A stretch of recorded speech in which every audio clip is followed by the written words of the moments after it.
Hello! Alors, on va fabriquer notre première texture. Je ne vais pas rentrer dans tous les termes techniques parce que ça va prendre une plombe, mais je vais essayer d'expliquer, on va dire grossièrement, comment ça se passe, hein. Quand vous créez un objet, on va retourner ici en layout, d'accord? Tout bête, hein. D'ailleurs, je vais le faire avec une sphère.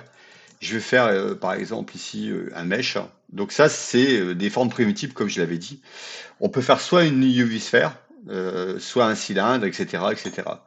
Et je vais partir sur un torus.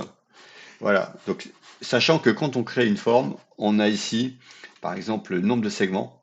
On peut augmenter. Voilà, par exemple. On peut, sur la hauteur, dire que bah, ça sera plus ou moins. Et je vais partir sur un truc très simple comme ça. On va essayer de prendre des chiffres pairs. C'est mieux pour la modélisation. Et une fois que vous avez cliqué, bing, c'est fini, vous pouvez plus revenir là-dessus. Voilà, donc ça, j'ai envie de mettre une petite texture là-dessus. Donc on va passer ici dans le shading. Et là, pour l'instant, vous voyez, c'est vide, il n'y a rien. Donc on va tout de suite, hein, soit je passe par ici, et je fais New, et hop, il me crée un nœud, directement ici. C'est dynamique, hein, ça veut dire que si je crée ici du rouge, il va me le mettre directement ici. Voilà. Alors, je vous conseille, moi, d'aller ici dans les add-ons, dans Préférences add-ons, et de cocher le non-wrangler. I speak very well in English. Pas du tout. Alors, pourquoi? Parce que quand on va cliquer, et si on fait un CTRL-T, regardez ce qu'il va faire.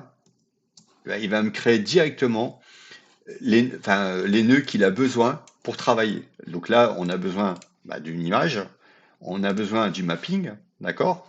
Et comment ça va être projeté? C'est-à-dire que, par exemple, là, c'est par rapport à l'UV. Donc, je l'ai expliqué dans la vidéo précédente. Allez voir si vous voulez. Euh, il faut absolument, par exemple, si je prends l'exemple d'un livre, si vous voulez, comme à l'école, le recouvrir, vous allez devoir l'ouvrir, d'accord, à plat et venir mettre votre papier au-dessus. C'est exactement la même chose pour ici.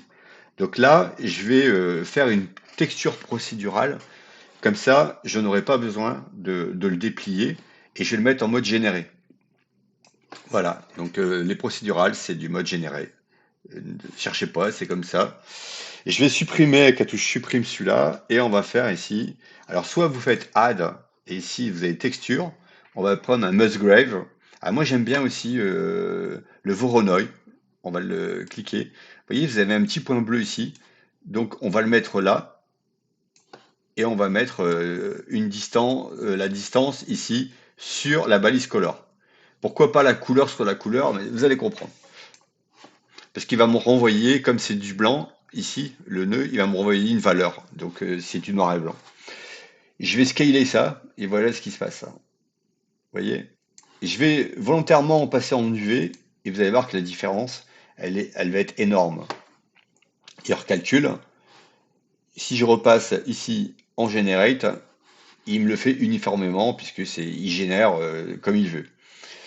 Alors, c'est la forme que vous voulez. On va considérer que c'est la forme que vous voulez. Vous pouvez l'embellir si vous le souhaitez. Je vais pas vous montrer, c'est pas le but, hein. C'est vraiment essayer de comprendre un petit peu.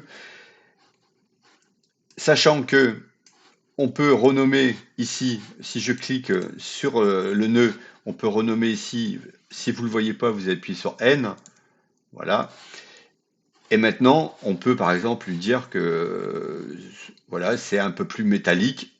Vous voyez, Je- un peu plus métallique. D'ailleurs, on va le voir, hein.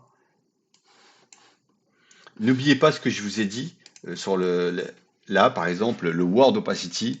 Si je fais ça, vous voyez, et que je fais hop, le blur, si je l'enlève, bah, on le voit carrément en fait à 100%.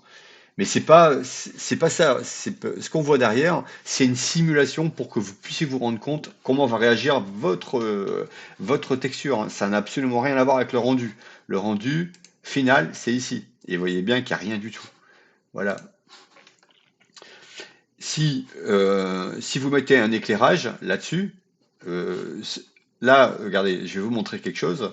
Si vous faites Scene Light, Scene World, vous voyez, vous revenez à peu près comme sur le moteur de Cycles. Vous voyez, c'est à peu près la même chose. On est d'accord. Donc, je vais enlever ça et ça. Et regardez, si je je fais ça, ben, on voit bien comment il réagit.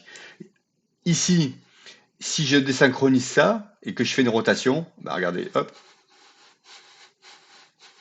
ça vous permet de voir vraiment votre texture dans tous les sens, hein. Mais c'est un simulateur en fait, hein, visuel pour voir comment est constituée votre texture. Je vais maintenant bouger ça hein, avec G. Et ça marche aussi avec les formes, hein, bien sûr. Et j'aimerais le coloriser ça. Alors, il y a plusieurs manières de faire. Moi, je vais vous montrer une que j'utilise souvent, c'est le color ramp. Qu'est-ce qu'il va faire? Je vais le mettre ici, et vous voyez, le fait d'avoir mis non-wangler, dès que je vais arriver, ça va devenir blanc, clic, et tout ce qui est noir va rester noir, ok? Par contre, si je le mets ici, et que je clique, et que je fais ça, et que je le mets en rouge, vous avez compris que maintenant tout ce qui était noir est devenu rouge. Et là, si je veux le blanc, par exemple en bleu, j'ai colorisé le blanc en bleu. Ça fait penser vraiment à Photoshop, euh, voilà, le dégradé, bref, hein. J'ai eu un trou de mémoire, mais c'est pas grave, ça reviendra. Donc, ici, la roughness, alors la métallique, c'est ce qui va vous rendre plus ou moins métal. C'est pas plus ou moins, ça va vous rendre métal. Et la roughness, c'est, ouais, vous voyez, c'est selon la rugosité de votre produit. C'est-à-dire que si c'est du tissu, bah, forcément, on va monter plus comme ça. Il n'y aura pas de métallique hein, dans le tissu. Vous voyez, ça sera plus comme ça. L'IOR, c'est l'indice de réfraction.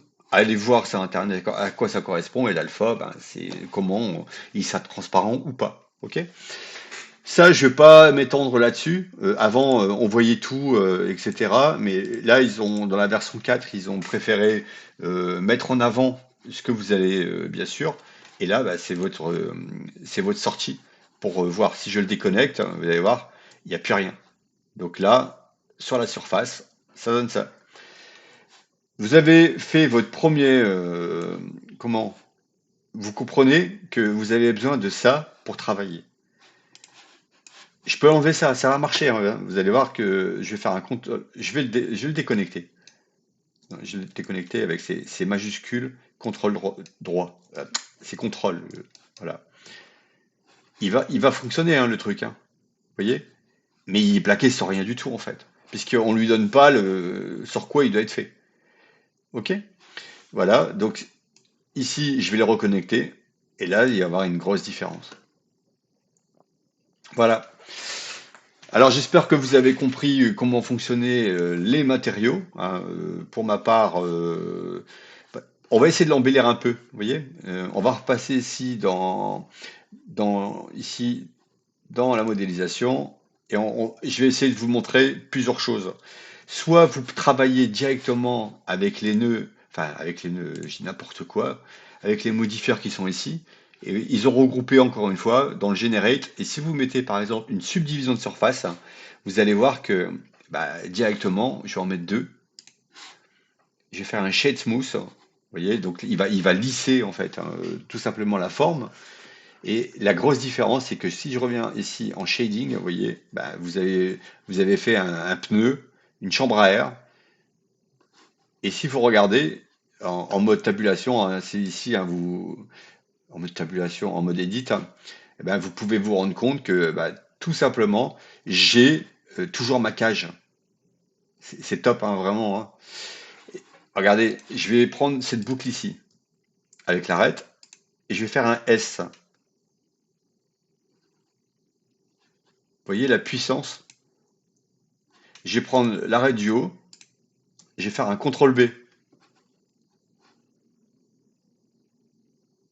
On va mettre plusieurs, voilà, avec la roulette.